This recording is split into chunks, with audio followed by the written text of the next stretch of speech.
এই শ্লোক তাড়াতে গিয়ে যুবকদেরকে জেনার দিকে আকৃষ্ট করা হচ্ছে। একটা সাইনবোর্ড লাগাইছে, যৌন রোগে টেনশন নাই, কি জানি লইলে, হ্যাঁ, নাউজুবিল্লাহ বলেন।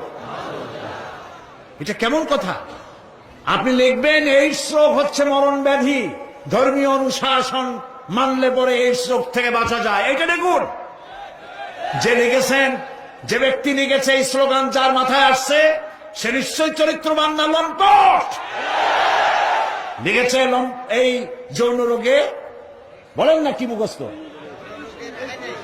যৌন রোগে রেহাই নাই, কন্ডম লইলে টেনশন নাই। তার মানে কন্ডম নিয়ে জেনা করো না। আমি সব জায়গায় বলে এসেছি, চট্টগ্রামের পুলিশ কমিশনার, চট্টগ্রামের ডিসি, আপনারা এই সাইনবোর্ড ভাঙেন। আপনারা যদি এই সাইনবোর্ড না ভাঙেন, আমি জনগণকে বলবো, জনগণ এই এইডস এর সাইনবোর্ডকে ভেঙে গুড়িয়ে দাও।